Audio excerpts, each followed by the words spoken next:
Organización política mixta, capitalismo y socialismo. En la organización económica mixta, que tenía parte de capitalista y de socialista. Bien. Otra pregunta. ¿Vimos la curva de frontera de posibilidades de producción? Esta curva, Ah, no, profesor, esa no. ¿no? No No la vi. Bueno, esa vamos a ver ahora. Entonces, esto se llama la curva de frontera de posibilidades de producción. Para eso nos vamos a formular la siguiente pregunta. ¿Se puede producir todo y de todos los bienes posibles, utilizando para ello todos los recursos disponibles y maximizando la producción? A veces uno piensa que con el avance de la tecnología, sobre todo en estos días, esta pregunta tiene una respuesta positiva. Es decir, que utilizando todos los recursos productivos, todos los factores de la producción, podríamos maximizar el producto que obtenemos, la cantidad, y de esa forma cumplir con el principio de la maximización, es decir, de la eficiencia. Pero ¿qué ocurre? Lo que ocurre es lo que acá en la curva tenemos representado. Vamos a suponer que en esta economía existen nada más que dos clases de bienes. Un bien, los automóviles en el eje de las ordenadas, y en las abscisas las heladeras. Voy a acercarlo más. Automóviles y heladeras. Bien. Si utilizamos, es decir, estamos suponiendo que en esta economía, aclaremos, únicamente se pueden producir dos bienes, no todos los bienes posibles, como decíamos. Entonces, si yo quiero producir el todo de uno de los bienes, tengo que renunciar a la producción del otro bien. Es decir, el punto va a caer sobre de la ordenada. Supongamos, si quiero producir todo de automóviles, tengo que producir 0 heladera usando todos los recursos disponibles y por lo tanto alcanzar la máxima producción, que sería de 6.000 automóviles. Vamos acá al eje de las abscisas.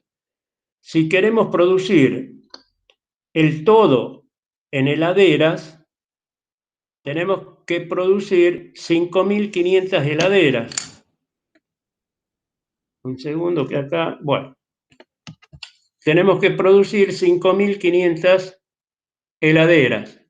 Pero para producir en ese punto, a ver, ¿dónde anda? Acá, el punto B, tenemos que renunciar a hacer 0 la producción de el otro bien, que serían los automóviles. Bien, ambos puntos, tanto A como B, cumplen con las condiciones del problema. Es decir, se utilizan todos los recursos disponibles y se maximiza la producción obtenible. Quiere decir que estos puntos técnicamente se denominan de eficiencia. Usamos todos los recursos que disponemos y maximizamos la producción. Somos eficientes. Bien, veamos un punto interior de la curva, por ejemplo este, que tiene 2.000 automóviles de coordenadas y 2.000 heladeras. Bien, ¿qué ocurre con este punto? ¿Podemos alcanzar ese nivel de producción, es decir, 2.000 y 2.000 de cada uno de los bienes, en ese punto C? Sí podemos alcanzar esa producción. Pero, ¿qué pasa en este punto? no estamos usando todos los recursos disponibles, como tampoco estamos maximizando la producción, lo cual implica que es un punto de ineficiencia. Aquellos eran de eficiencia, esto es de ineficiencia. Incurro en capacidad ociosa al no maximizar la producción y al no utilizar todos los recursos que dispongo. Si uno fuera gerente de producción, al otro día le tendrían que dar el telegrama de despido. Bien, ahora analicemos los otros puntos. Así como hemos analizado un punto interior, analicemos este punto exterior, que es el punto F, que tiene 4.000 heladeras de coordenadas y 5.000, creo, automóviles. Bien, ¿qué ocurre con este punto? Este punto, dado la cantidad de recursos que disponemos, es inalcanzable para nosotros. Porque acá, como acá en este punto, que era lo inverso, sobraban recursos, había capacidad ociosa, acá no nos alcanza la capacidad que tenemos instalada, es decir, los factores productivos que disponemos son escasos y no nos permiten alcanzar esa producción. Por lo tanto, lo tenemos que desechar. Ahora, vamos a estos dos puntos. El punto C lo vamos a comparar con el D. El punto C nos muestra una producción de 5.000 automóviles C y 2.500 aproximadamente, sí, 2.500 heladeras. O sea, 5.000 automóviles, 2.500 heladeras. Ahora bien, este punto cumple con las condiciones del problema por cuanto usamos todos los recursos disponibles y maximizamos la producción obtenible. Es un punto también de ineficiencia, de lo cual podemos deducir que todos los puntos que caen sobre de la curva son puntos de eficiencia. Ahora, ¿qué pasa en el punto D? En el punto D, yo deseo aumentar la producción de heladeras de 2.500, elevarlas a 4.200, 4.300 heladeras. Es decir, vamos a aumentar en un determinado número la cantidad de heladeras. Pero ¿qué pasa? Si yo estoy usando toda mi capacidad, todos los recursos disponibles, debo necesariamente disminuir la cantidad que estoy produciendo del otro bien. Es decir, de 5.000 unidades que estaba produciendo de automóviles, tengo que producir ahora solo 3.000 automóviles. ¿Esto qué quiere decir? Que producir 1.800 heladeras más implica renunciar a la producción de 1.500 automóviles, de 5.000, o perdón, 2.000 automóviles de 5.000 a 3.000. Esto es muy importante porque nos muestra la importancia que tiene la asignación de los recursos para todo, y que cuando estamos usando todos los recursos disponibles, toda nuestra capacidad instalada, y hemos conseguido ser eficientes, es decir, maximizar la producción, para poder producir más de un bien, tenemos que sacrificar cantidades del otro para usar esos recursos en la producción de este. Eso implica que en economía eso se denomina el costo alternativo. El costo alternativo es el costo de oportunidad que implica el sacrificio que hacemos en términos de la elección de alternativas. En otras palabras, el costo alternativo implica que el costo de oportunidad de la alternativa elegida está representado por el costo de oportunidad de la alternativa, como en este caso era una, o las alternativas sacrificadas. ¿Qué mensaje nos trae además esto? Un mensaje muy importante. ¿Y cuál es? Que en economía nada es gratuito, nada es gratis. Producir más de algo implica renunciar a la producción de otra cosa. Ustedes, para estar en clase ahora, han renunciado a otras actividades. Tal vez los que son hinchas de Boca Juniors quisieran estar viendo el partido de Boca Juniors con Barcelona de Ecuador.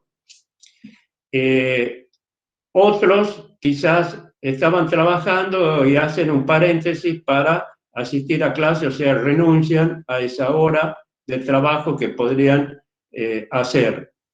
O renuncian a tiempo de descanso o a reuniones con amigos, es decir, cada uno está pagando un costo de oportunidad. Entonces, nada es gratis. Uno dice, la universidad pública, nuestra querida facultad, nuestra universidad tecnológica, además, es una universidad pública gratuita, decimos. En realidad no lo es. ¿Por qué? Porque el hecho de que tengamos una universidad implica que el Estado sacrifica, con el presupuesto que en este momento nos asigna, destinar ese presupuesto, por ejemplo, ahora con el tema de la pandemia, a hacer más hospitales de campaña o comprar más respiradores para la gente, que Dios las bendiga y los saque adelante, que están intubados en terapia intensiva. Todo eso ha sacrificado el Estado para que nos proporcione a nosotros una universidad supuestamente gratuita. Es decir, que toda actividad que llevamos a cabo implica un renunciamiento de otra. Nada es gratis. Tener más escuelas o más viviendas implica sacrificar esos recursos para producir o para hacer una autopista, para hacer un camino o para hacer hospitales, hacer un puerto o puentes, etc. Siempre hay un costo de oportunidad y lo pagamos en todo. Uno siempre sacrifica. Un alumno me decía en el examen algo que yo siempre manifiesto en la clase para que se les grabe más el concepto este de que nada es gratis, que cuando yo elegí casarme con mi mujer, yo le dije, mira, el costo de oportunidad que pago por la alternativa que serías vos que te he elegido ha sido no haberme casado con otra chica que tenía también la oportunidad de hacerlo. Pero como las mujeres también son rápidas como nosotros, ella me contestó lo mismo. Es decir, ¿y vos crees que yo no sacrifiqué un costo de oportunidad al haberte elegido a vos para que nos casemos si yo también tenía otros pretendientes que aspiraban también a casarse conmigo? Es decir, que todos hemos pagado un costo de oportunidad o pagamos un costo de oportunidad. Y si aprendemos esta enseñanza, nos vamos a aprender a valorar nosotros mismos en cuanto a lo que hacemos y a lo que emprendemos, y vamos a valorar sobre todo el tiempo que nos insume cada una de las actividades y que no debemos desperdiciarlo. Por eso es que en economía nada es gratis. Creo que cuando hablábamos de definiciones de economía, tal vez dije esta definición, y si no se las digo en este momento, que es la definición de Wiener, que dice de que economía es lo que hacen los economistas. Y alguien diría, ¿y qué es lo que hacen los economistas? Uno pensaría inmediatamente que, bueno, los economistas hacen política económica. Sí, pero lo importante es que los economistas piensan como economistas. ¿Y qué es pensar como economista? Que en todo vemos el costo de oportunidad, es decir, el costo alternativo. Y ahí le damos importancia a cada una de las elecciones que hacemos. Una de las definiciones que también cité al principio decía de que economía es la ciencia de las elecciones. Y dije yo, para elegir hay que saber hacerlo. Es decir, saber evaluar cada alternativa, porque cada una que sacrifique implica que es el costo de oportunidad que estoy pagando por la elección que hice. Por lo tanto, nada es gratis. Eso es lo que nos dice esta gráfica de la curva de frontera de posibilidades de producción. ¿Qué puede ocurrir?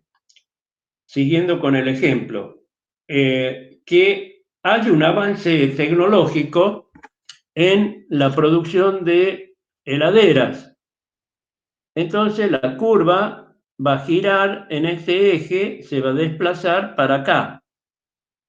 Ahora, si el avance tecnológico es en ambas, la curva se va a desplazar hacia arriba en ambos puntos.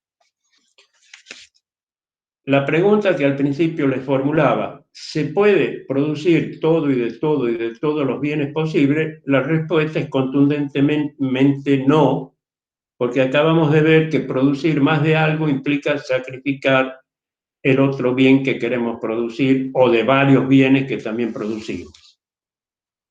Con eso dejamos ya la curva de frontera de posibilidades de producción.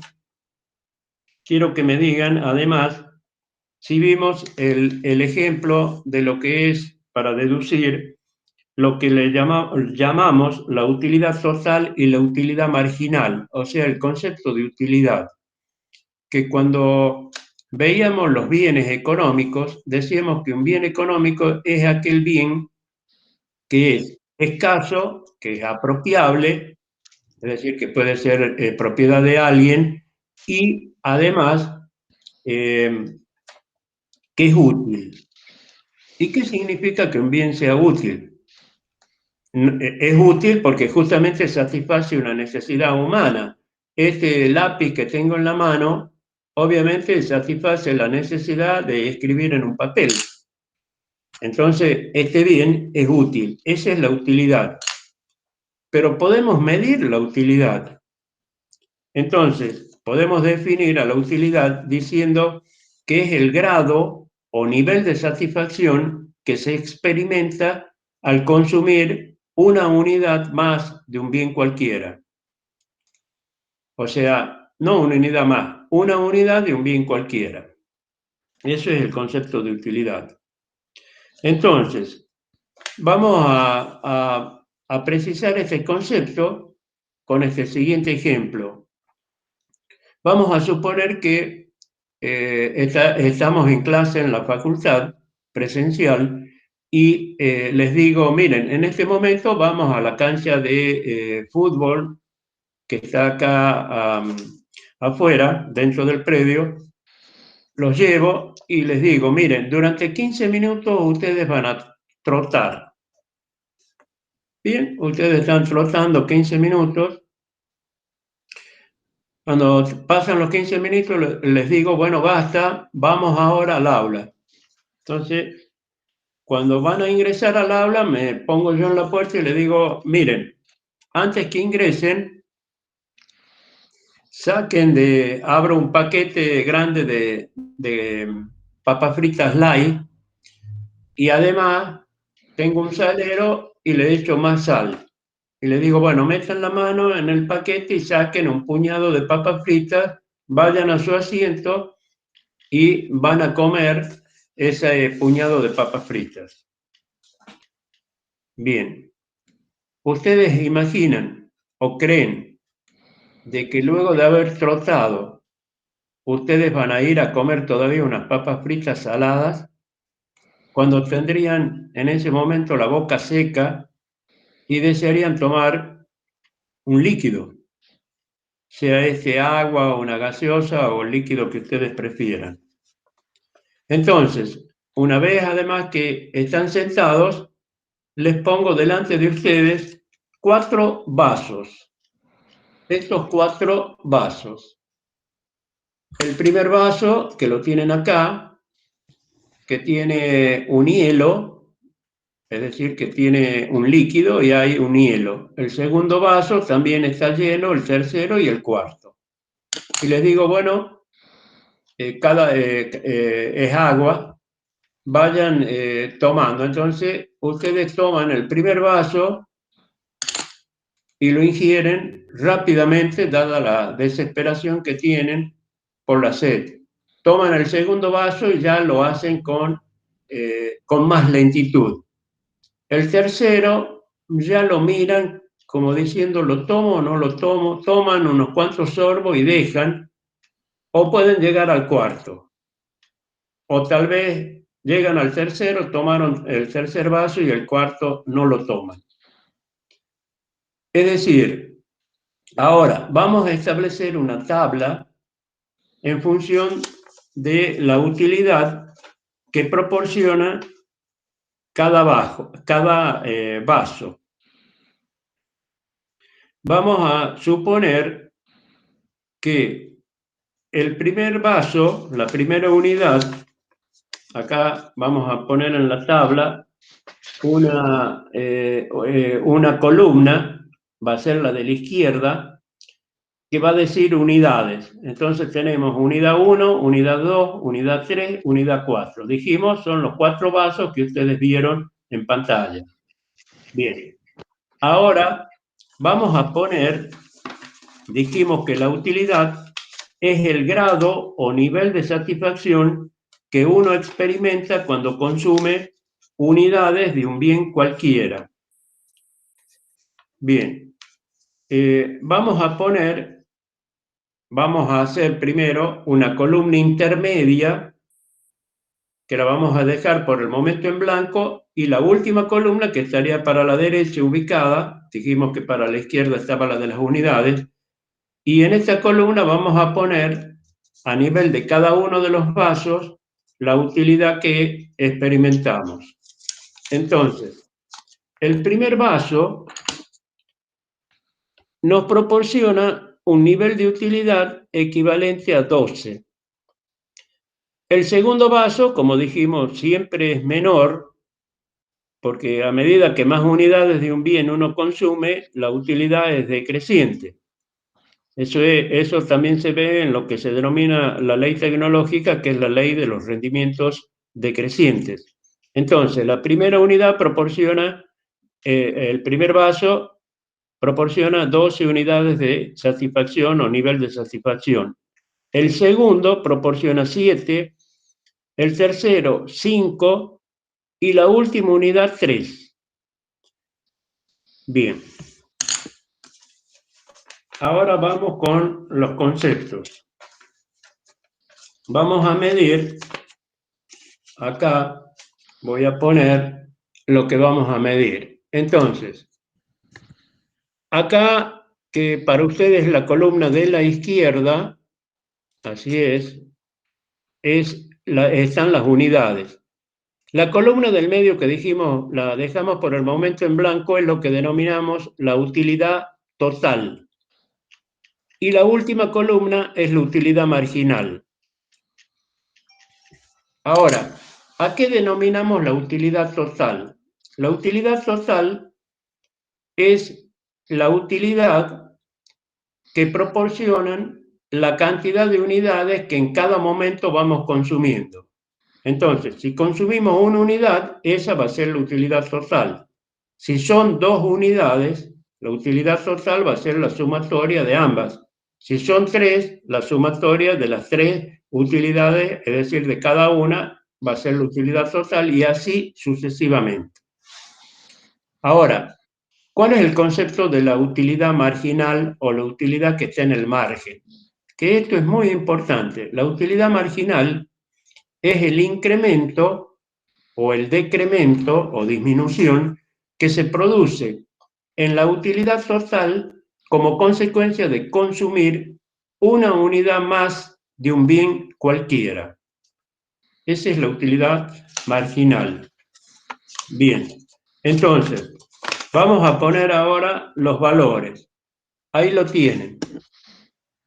En la utilidad total, la primera unidad coincide con lo que habíamos definido como utilidad marginal, que son 12. La segunda unidad, en términos de utilidad total, dijimos que aportaba 7 unidades. Entonces, 12 más 7 nos da 19. Pero si tuviéramos la utilidad 12 más 7, 19, bien digo, si tuviéramos solo la utilidad total, podemos calcular acá la utilidad marginal. La utilidad marginal de la segunda unidad la calculamos restando de la utilidad total de las dos unidades la utilidad de la unidad anterior. Es decir, 19 menos 12 nos da 7. De la misma manera, las tres unidades proporcionan una utilidad de 24 en conjunto. Entonces 24 menos 19 nos da una utilidad marginal de 5. Y la última unidad, perdón, no la última, sino las 4 unidades en conjunto tienen una utilidad total de 27. 27 menos 24 nos da 3 unidades de utilidad marginal.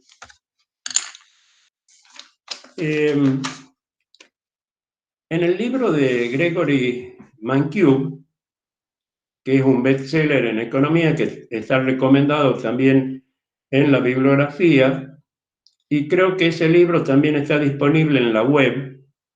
Entonces, en ese libro, Mankiw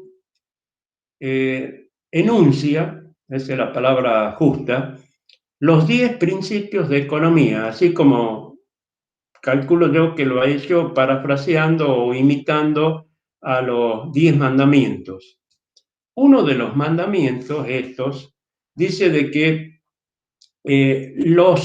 todos los seres humanos, pensamos en términos de la utilidad marginal.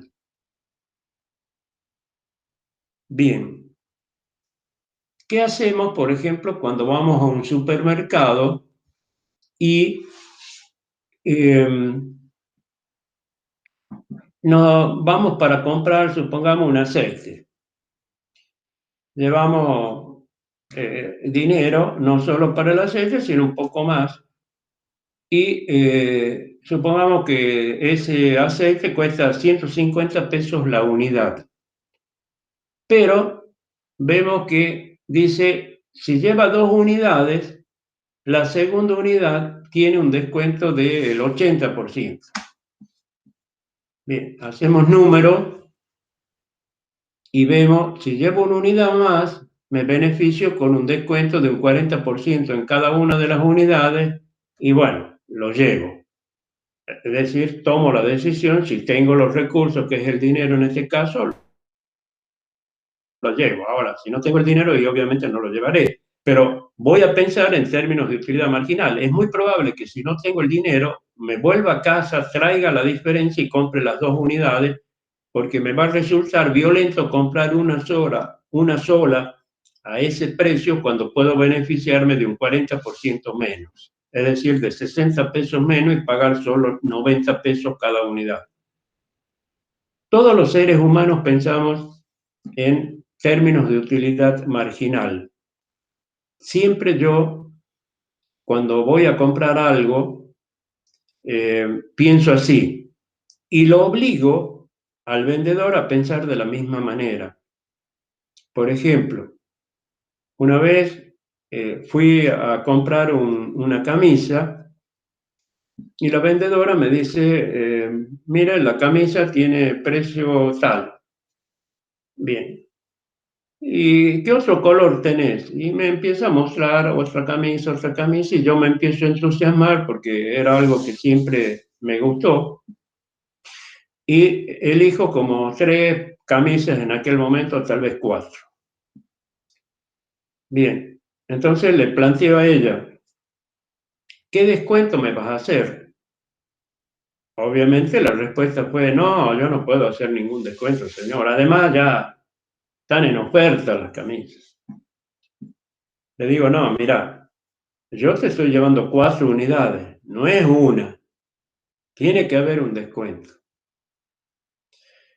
Si hay un jefe, supervisor o lo que fuera de ventas, seguro que ella lo va a llamar, o de lo contrario, si ella puede, lo que va a hacer es mirar la lista de precios y va a ver cuál es el costo que tienen, el impuesto del IVA, cuál es la utilidad que ellos tienen, y dice, bueno, si yo pierdo de ganar 20 pesos por cada unidad, pierdo 80 pesos por las 4, pero vendo 4 camisas, que no es lo mismo que una.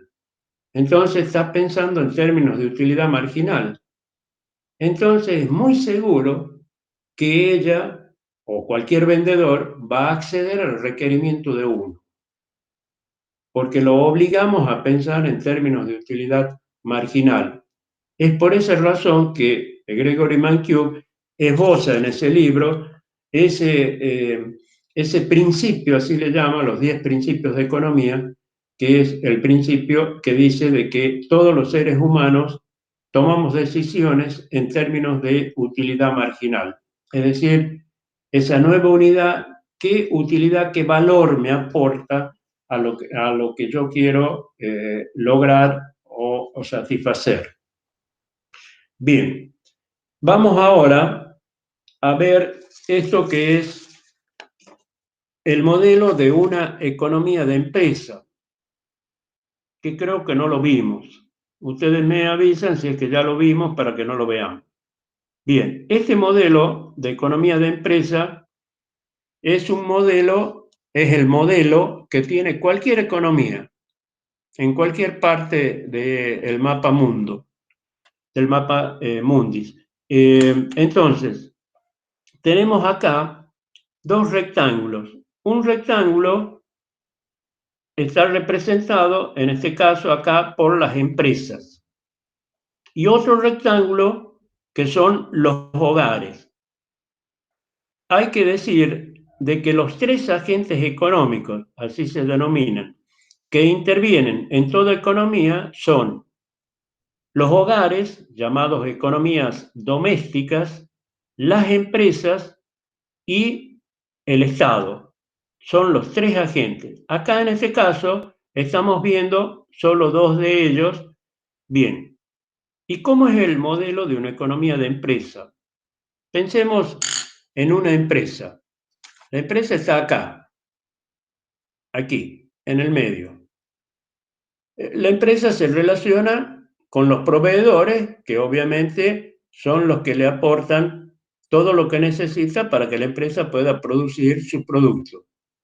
Una vez producido ese producto, se lo vende a quienes, a los clientes. O sea que por un lado hay proveedores y por otro lado clientes.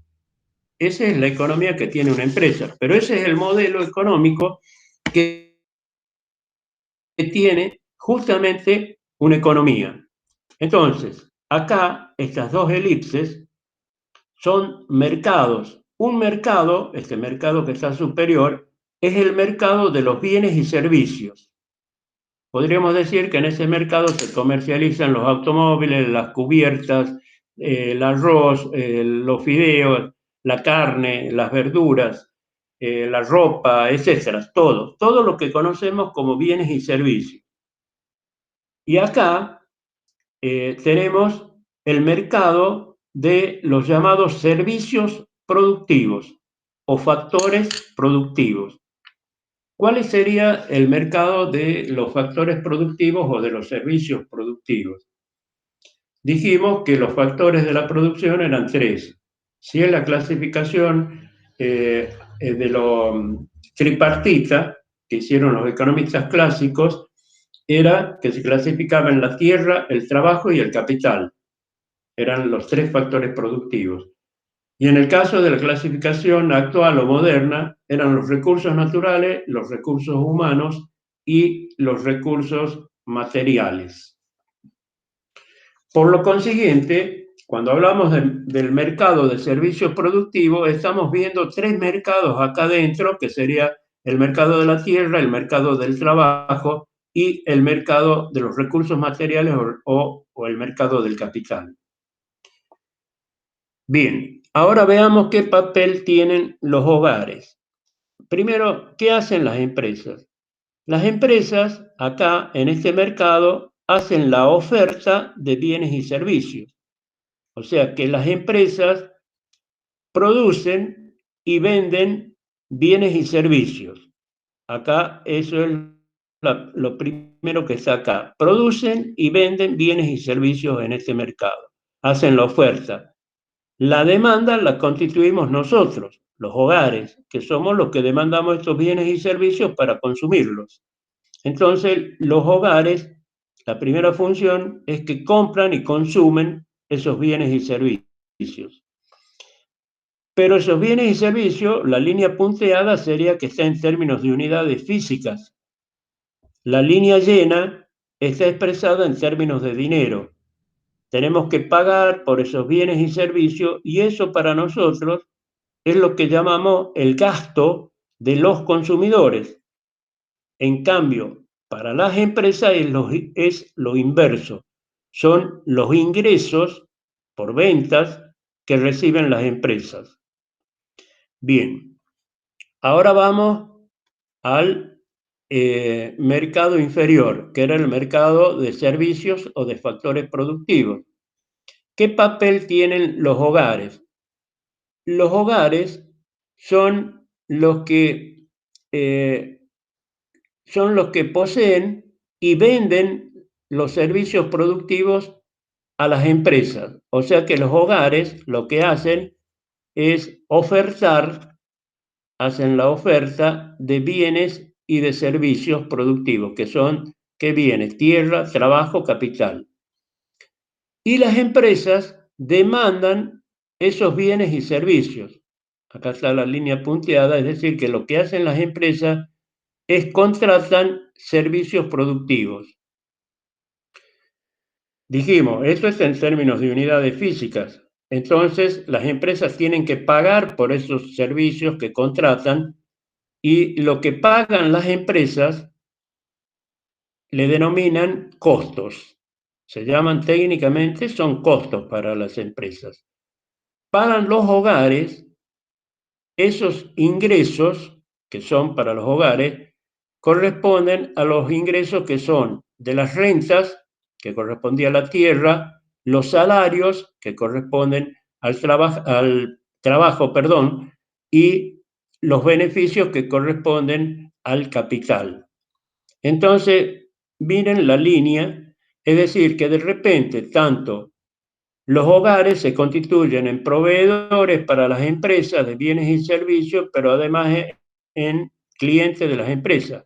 Pero las empresas también se constituyen en clientes de los hogares en bienes y servicios y las empresas son proveedoras de los bienes o productos que producen. Entonces, este círculo virtuoso nos permite determinar dos maneras de calcular el Producto Bruto Interno, la línea gruesa. El Producto Bruto Interno sería el valor expresado a precios de mercado de los bienes y servicios finales producidos por la economía de un país durante un determinado periodo de tiempo.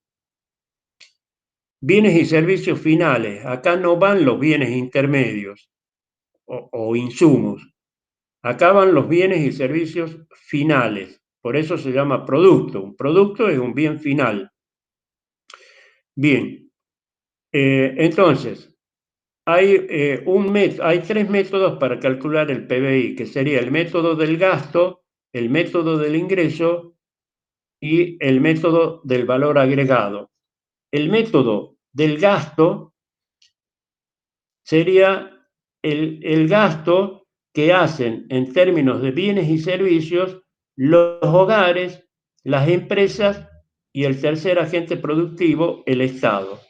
O sea que sumando ese gasto, que sería multiplicar cada una de las unidades por el precio que tienen y vamos haciendo la sumatoria y obtenemos el Producto Bruto Interno.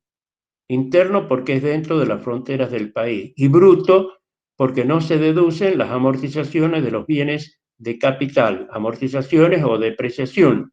La depreciación es la pérdida de valor que experimenta un bien como consecuencia de su uso o del transcurso del tiempo. Bien, ustedes saben que un bien, si no lo usamos, de repente puede volverse obsoleto. Es decir, que el tiempo también influye. Bien, el otro método, que es el método del ingreso, está dado por sumar los ingresos correspondientes a las rentas, a los salarios y a los beneficios. Todos estos ingresos, diríamos, en la economía en blanco, es fácil calcularlo porque todo está en las declaraciones juradas que se realizan en la FIP. Para el impuesto a las ganancias, se encuentran allí cuánto se pagaron en términos de renta, en salarios y en las utilidades o beneficios contables que tuvieron las empresas. Entonces, el método del ingreso consiste en la sumatoria de los ingresos recibidos por los factores productivos en forma de rentas, de salarios y de beneficios. Y el último método, que es conocido como método del valor agregado, el mismo nombre lo está diciendo. ¿Cómo agregamos valor a algo? Supongamos que yo tengo un pedazo de madera. Bien, como pedazo de madera debe tener un costo que tal vez alguien me lo compre para hacer fuego o para una estufa. Pero resulta que yo tengo una gran habilidad para trabajar en la madera y comienzo a tallarla y hago un objeto, supongamos un barco. Ese barco tiene un mayor valor que lo que era la madera. Es decir, que lo que yo hice es un proceso de agregación de valor en términos del trabajo que hice. Bueno, eso es lo que consiste el método del valor agregado. Y sería así. Tomemos el caso más típico, más común que existe y fácil de ver, que sería el pan. El pan es el bien final, es lo que consumimos. Supongamos pan francés, tortilla, bueno, ese es el pan. ¿De dónde parte esto? Primero, la primera etapa productiva, así es la palabra, aparece el trigo. Es decir, que hay una explotación agrícola en donde hay un agricultor que siembra trigo, obviamente hace las tareas de laboreo correspondientes y luego lo cosecha. Ese valor del trigo es lo que corresponde a la primera etapa. La segunda etapa sería el molino de harina que muele, obviamente, el trigo. Entonces, entrega al molino el trigo.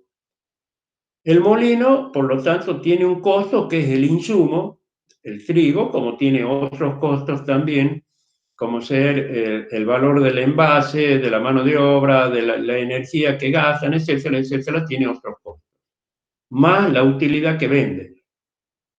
Entonces, el trigo, ya cuando es harina, tiene un valor mayor que lo que era cuando es trigo. Es decir, que esta etapa agrega, si tomamos que la primera etapa era 10 pesos y esta, el precio final al que se va a vender el trigo es de, la harina de trigo es de 20, quiere decir que agregó 10 unidades en términos de valor. Vamos al pan. El pan recibe como insumo la harina, pero también tiene otros insumos, la grasa, azúcar, sal, energía eléctrica, empleados, etcétera, más la ganancia del empresario. Supongamos que el precio final al que se vende el pan sea de 50.